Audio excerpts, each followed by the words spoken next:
amém? Louvado seja o nome do Senhor. Eu pedi ao Leandro para colocar. Vou ligar aqui. Abra para mim a Bíblia, os irmãos, por favor, no livro de 1 Pedro, capítulo de número 4. Nós vamos ler apenas um versículo, peço que você fique de pé, que é o versículo de número 17. Nosso ponto de partida. 1 Pedro, capítulo 4, peço que você fique de pé. Versículo 17, que diz assim: porque a ocasião de começar o juízo pela casa de Deus é chegada. Ora, se primeiro vem por nós, qual será o fim daqueles que não obedecem o Evangelho de Deus? Vou ler mais uma vez. Porque a ocasião de começar o juízo pela casa de Deus é chegada. Ora, se primeiro vem por nós, qual será o fim daqueles que não obedecem ao Evangelho de Deus? Pai Santo querido, eu te louvo e te bendigo pela leitura da tua palavra. Palavra esta abençoada, palavra poderosa, e eu me coloco aqui nessa brecha para falar tudo aquilo que o Senhor já colocou no meu coração. Meu Deus e meu Pai, que a tua palavra possa encontrar nessa noite terra fértil, um coração, ó Deus amado, contrito a Ti, e que vidas dessa noite possam aceitar e receber a Tua palavra como um alimento sólido. Meu Deus e meu Pai, me ajude, para que eu não acrescente nada e não tire nada do que está escrito aqui, mas tudo que eu falar e fizer, seja para a honra e glória do nome santo do nosso Senhor e Salvador Jesus Cristo. E todos digo amém? Amém. Poder sentar.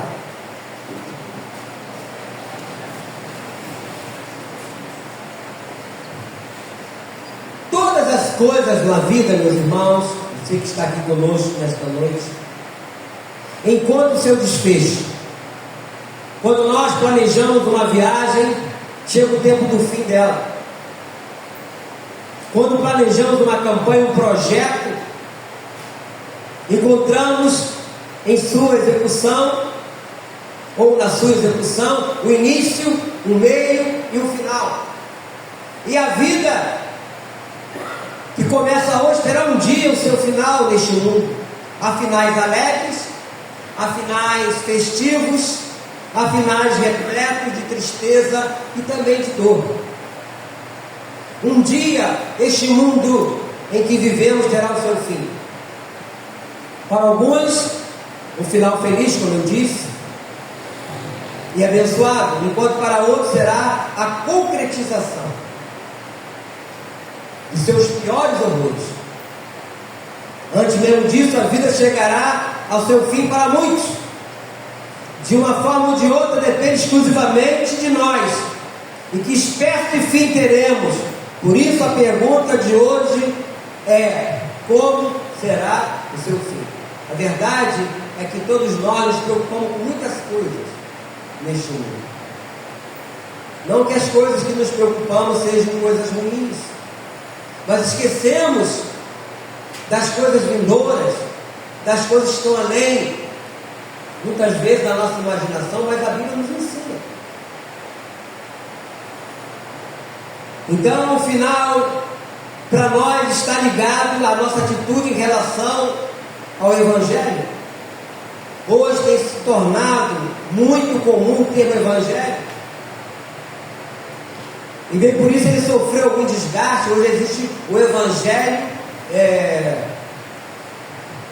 de Allan Kardec, segundo Allan Kardec, o Evangelho social, o Evangelho das Testemunhas de Jeová e outros mais, e tudo isso tem se desviado do foco do assunto, o qual essa palavra apontava.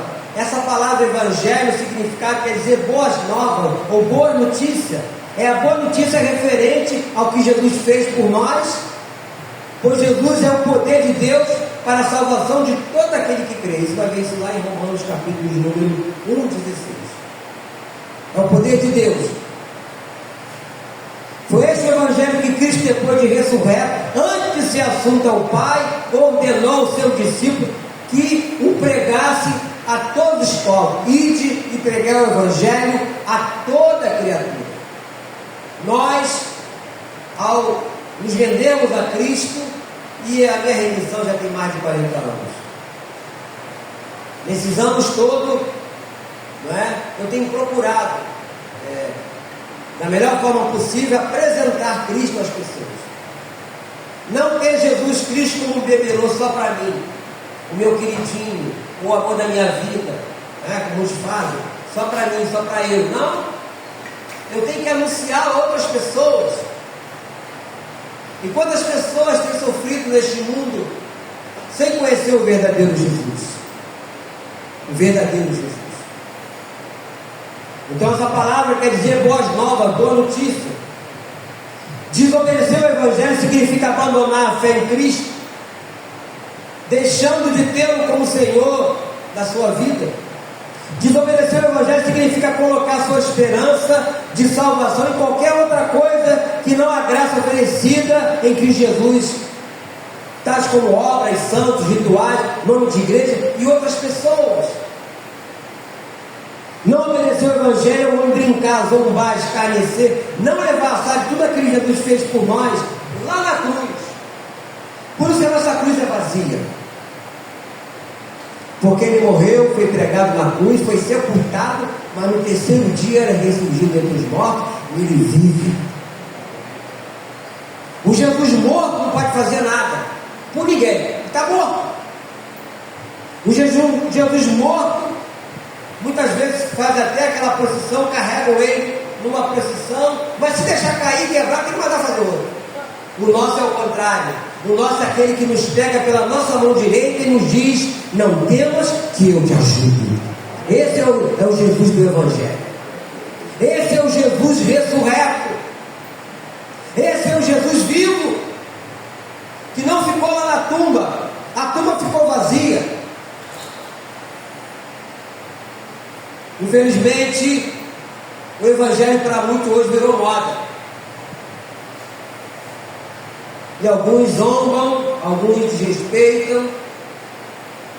Mas a pergunta continua sendo: qual será o fim daqueles que não obedecem ao Evangelho? Como está escrito aqui.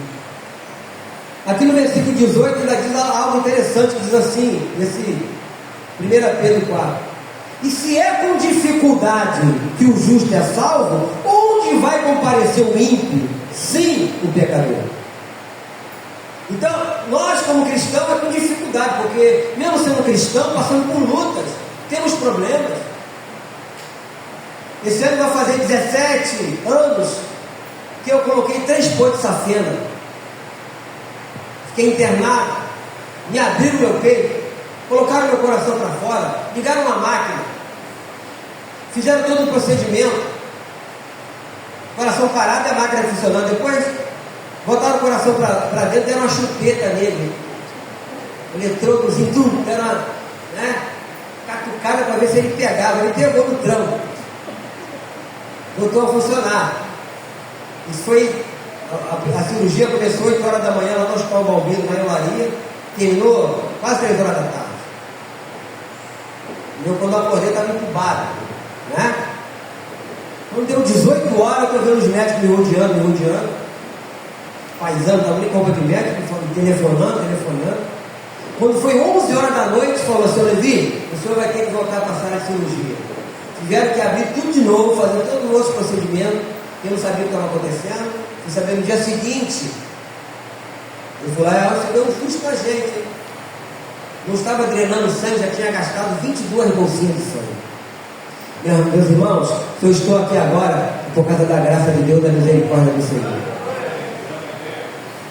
E tantos outros mais que já passaram, podemos dizer assim, pelo vale da sombra da morte, como diz o Salmo, o Salmo 23, no versículo 4, o salmista Davi, rei Davi, falou: ainda que eu ande pelo vale da sombra da morte, não temerei mal nenhum, porque tu estás comigo. Amém? Mesmo que passemos pelo vale da sombra da morte, mesmo que tenhamos problema, dificuldade, o Senhor está comigo, o Senhor está contigo.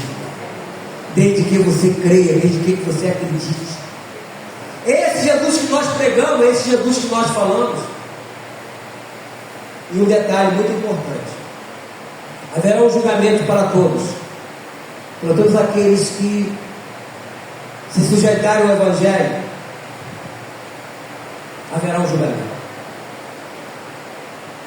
Haverá um fim terrível daqueles que será banidamente, ou banido, da presença de Deus, para um lugar de tormento. Queridos, quando se fala de inferno, está falando de sofrimento eterno. Quem já sentiu alguma dor aí? Qualquer dor.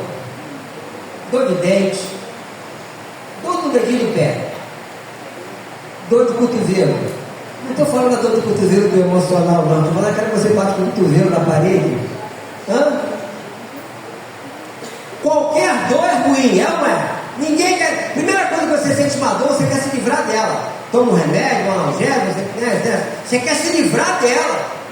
E aí você toma aquele remedinho e você se livra, um chá, seja o que for. Queridos, no sofrimento eterno não haverá analgésico, não haverá chá nenhum que vai poder livrar a pessoa desse sofrimento. E a Bíblia fala sobre isso. Talvez você nunca ouviu falar disso, mas eu quero te apresentar isso hoje.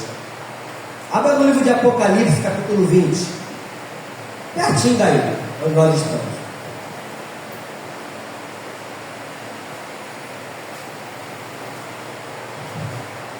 Apocalipse começa falando, no capítulo 20, a partir do versículo 11, do juízo de Deus.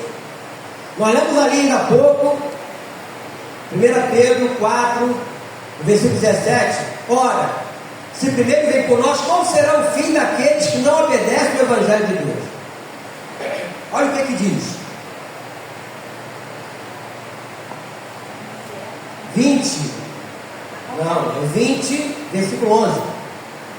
Viu um grande trono branco, e aquele que nele se assenta, de cuja presença fugiram a terra e o céu, e não se achou lugar, como está escrito aqui, para eles. Vi também os mortos, os grandes e os pequenos, postos em pé diante do trono. Então se abriram livros, ainda outro livro, o livro da vida foi aberto, e os mortos foram julgados segundo as suas obras, conforme o que se achava escrito nos livros. Deu mal aos mortos que neles estavam. A morte e o além entregaram os mortos que neles havia, e foram julgados um por um, segundo as suas obras. Então, a morte e o inferno foram lançados para dentro do lago de fogo. Esta é a segunda morte, o lago do fogo. Vamos ler junto o versículo 15. E se alguém não foi achado escrito no livro da vida, esse foi lançado para dentro do lago de fogo. Isso é muito sério. A primeira morte, que é a morte física, essa de sepultamento, cemitério, todos nós um dia vamos ter que enfrentar. A Bíblia fala que viemos do pó e vamos retornar para o pó. Essa é a primeira morte. Essa segunda morte, que é chamada de morte eterna, sofrimento eterno, que vai ser lançado para dentro do lago. Você não precisa passar por ela. Como, pastor? É só você se render a Cristo e a partir desse momento tê-lo como seu único e suficiente Salvador. É Ele que um dia vai dizer para você: servo bom e fiel, entre no meu descanso. A nossa vida aqui é uma vida passageira. Estamos aqui peregrinando, como foi o povo de Israel lá no deserto, 40 anos peregrinando lá. Deserto é lugar de morada, lugar de passagem. E nós, como cristãos, estamos de passagem nesse mundo. Não sabemos até quando, mas um dia vamos desaparecer daqui. Mas a outra vida, a vida com Deus, onde Ele vai enxugar dos nossos olhos toda lágrima, ela é conquistada a partir do dia que entregamos a nossa vida ao Senhor. A partir desse dia. A partir desse dia. Então, o fim de uma vida sem Cristo é cheio de terror e desespero, como acabamos de ver. Sua morte, via de regra, é um momento de grande pavor. Todavia, este fim é totalmente desnecessário. Há uma solução apresentada na palavra. Eu vou ler alguns versículos aqui do capítulo 21. No versículo 8, aqui do capítulo 21, aí do lado, diz assim: porém, a quem?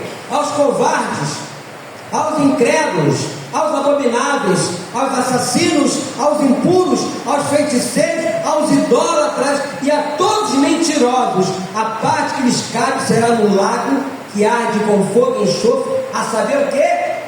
A segunda morte. Louvado seja o nome do Senhor, meu querido, minha querida, você que está aqui, que Deus está te dando uma oportunidade nessa noite de fazer a escolha, de fazer a escolha. Há um fim desejável e maravilhoso para cada um de nós. O texto que nós analisamos é uma pergunta sobre aqueles que não obedecem ao Evangelho, reportando lá 1 Pedro 4,17.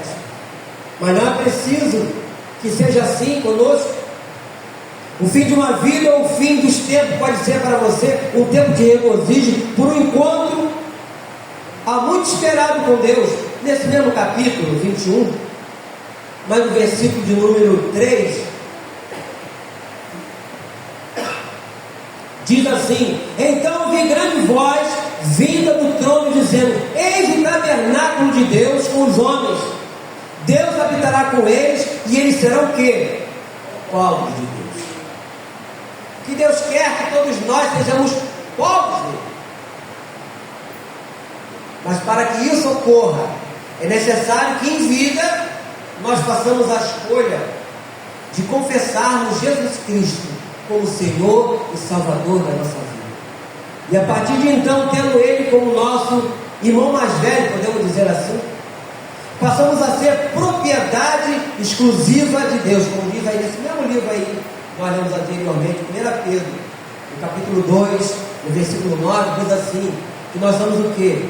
Nação santa, sacerdócio real, povo de quê?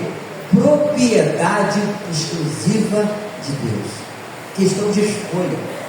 Toda escolha tem consequência.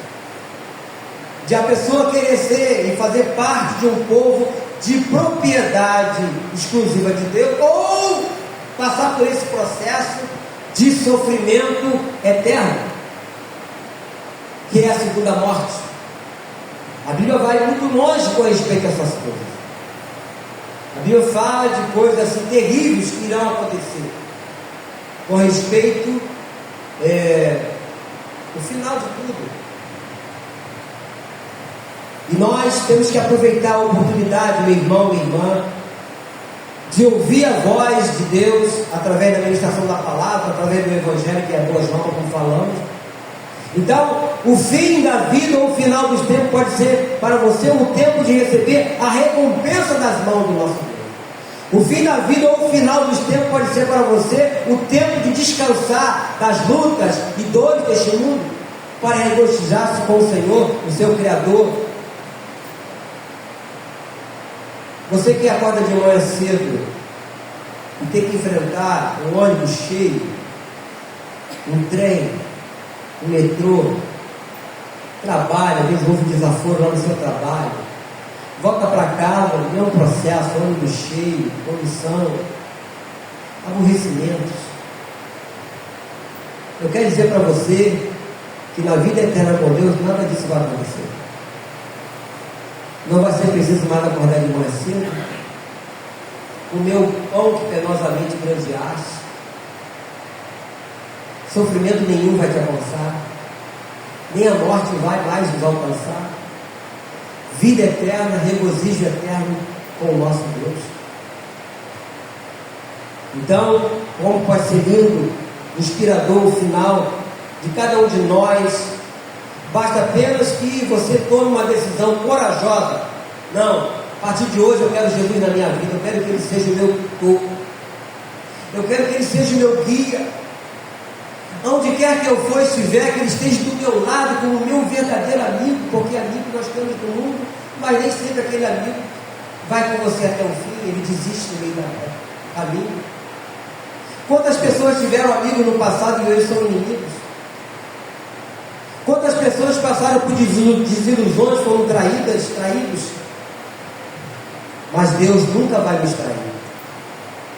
No livro de Filipenses, capítulo 1, versículo 6, fala que a obra que Ele começou a fazer em nós, Ele há de completá-la. Aquilo que Ele começou a fazer no meu coração, naquele dia que Ele bateu na porta do meu coração, como diz lá Apocalipse 3:20, Ele bateu na porta, e eu abri o coração, Ele entrou, não para me visitar, mas para fazer morada. Eu nunca mais permiti que Ele saísse. E tenho procurado que assim seja. E como pastor, eu tenho presenciado tanto o começo de nascimento, como o fim e morte de várias pessoas. Eu posso aqui testemunhar que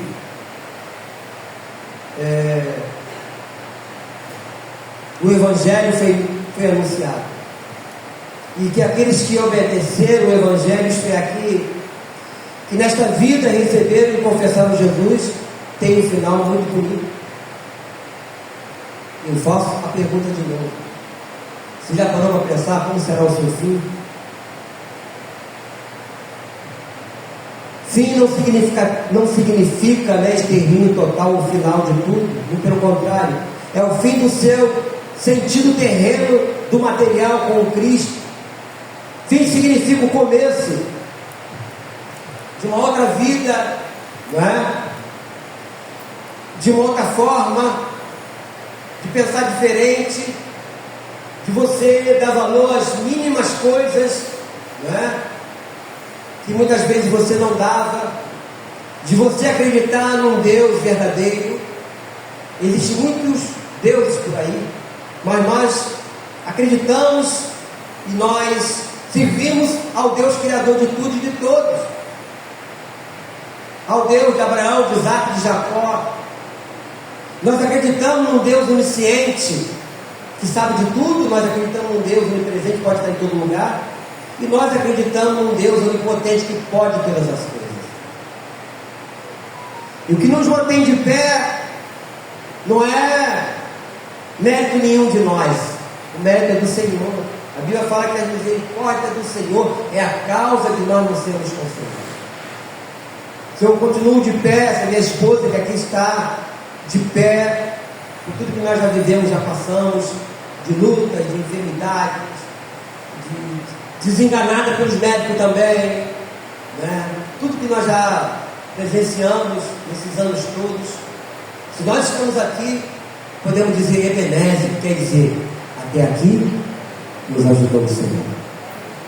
Você também pode ser ajudado, ajudada pelo Senhor. A decisão é sua.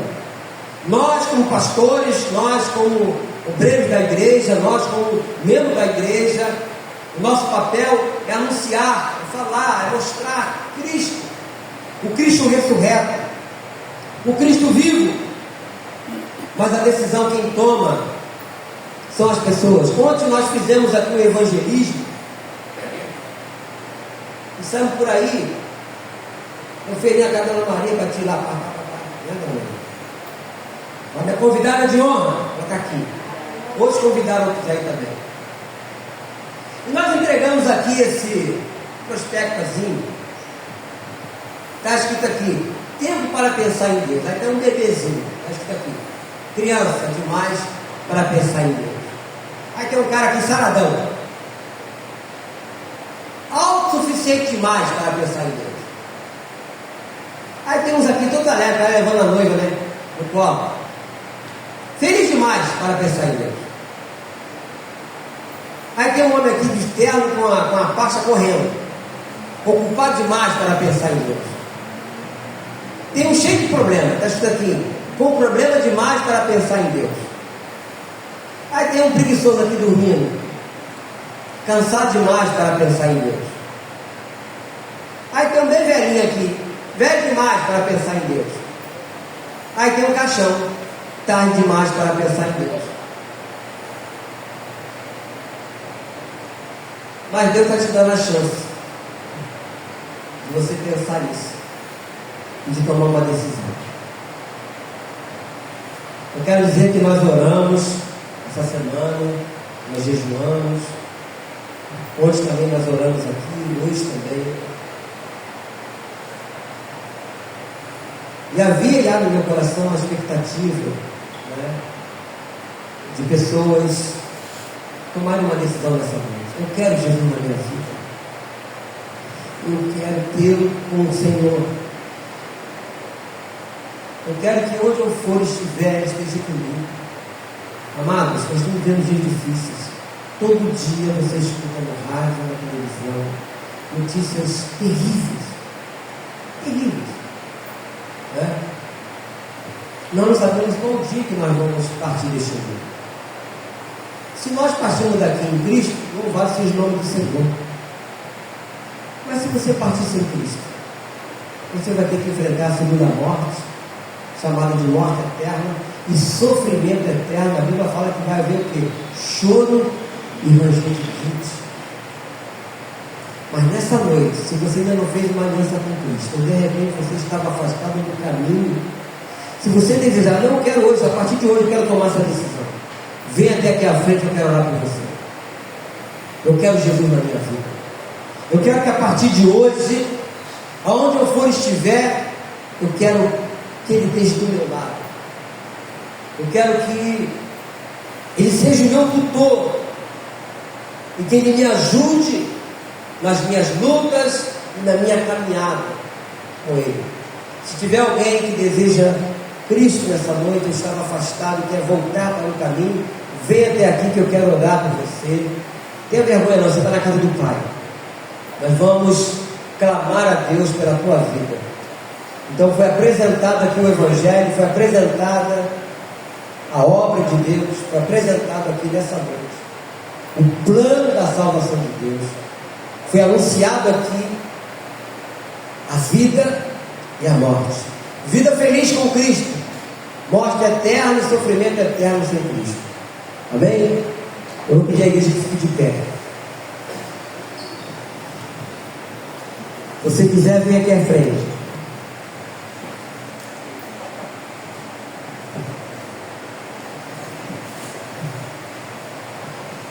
Então, vamos cantar uma canção. Primeiramente, fala que Deus está aqui.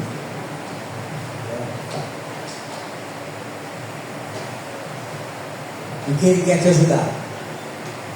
Agora a decisão é sua, de querer que Ele te ajude ou não, de querer que Ele faça alguma coisa na sua vida ou não. Queria que a maioria conheça essa canção.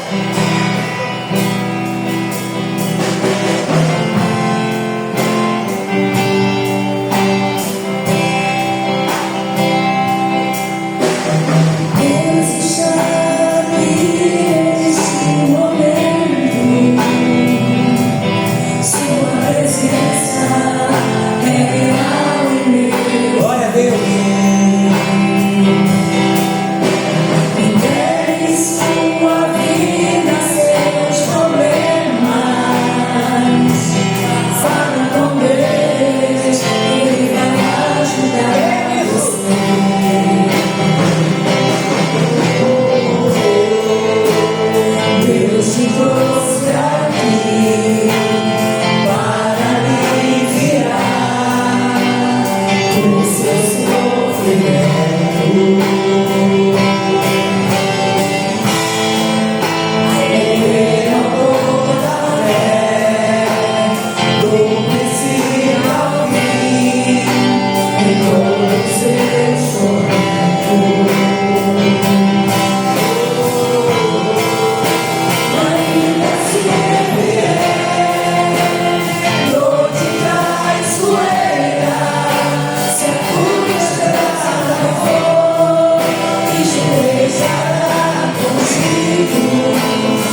Esse é o Jesus que nós apresentamos aqui.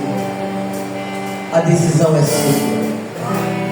Ainda há tempo que você vir aqui à frente. Eu quero orar por você.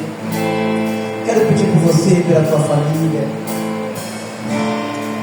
Aí você falar assim: presente, eu quero esse Jesus na minha vida. Ele vai estar comigo todo dia, a promessa dele. Mateus 28:20 ele fala: e eu estarei convosco todos os dias, até a consumação dos séculos. É esse Jesus que está comigo desde o dia que me rendi a ele, passando por tantas lutas, tantas dificuldades, tantos problemas. Minha família, né? Minha esposa.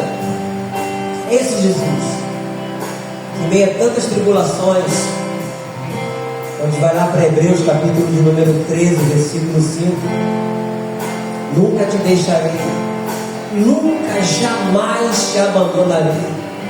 Promessa de Deus. Como não querer esse Deus que diz que vai estar comigo todo dia? Como não querer esse Jesus que fala que vai estar comigo até a consumação do século? Que você medite sobre isso e tome a sua decisão. Antes de encerrar, eu queria orar por um diácono que está fazendo aniversário hoje. Diácono Gilvan. Vem cá, meu filho. Oramos de manhã pelo diácono Sérgio. Sérgio. Oramos por ele também, ele estava aqui. Mas eu quero orar por ele com o presente. Nós aprendemos que deveríamos chorar com os que choram, mas também nos alegrar com os que se alegram. Tem sua mão para cá. Eu tive o privilégio de batizar ele, batizar sua esposa, né, Mauricéia, fazer o casamento deles, apresentar os seus filhos. Está aqui firme aqui com a gente. Querido Deus, Pai Celestial, obrigado pela vida do teu servo, Diácono Gilvan, que hoje completa mais um ano de vida na tua presença. E se ele está aqui porque o Senhor tem guardado, o Senhor tem protegido, diante de tantas lutas que ele já passou e já viveu, mas ele também pode dizer: Ebenezer, até aqui nos ajudou, Senhor. Coloca a vida do nosso irmão Gilvan em tuas mãos. E como sacerdote, como pastor e amigo, eu o abençoo em nome do Pai, em nome do Filho e em nome do Espírito Santo. Que toda a igreja diga amém? Amém. Deus abençoe. Uma salva de palmas para o nosso Senhor.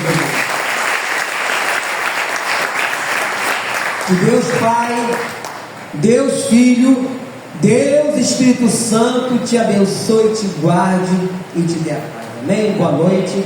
Que Deus nos abençoe rica e abundantemente. E não se esqueça que o nosso Deus é um Deus bom. Boa semana para todos.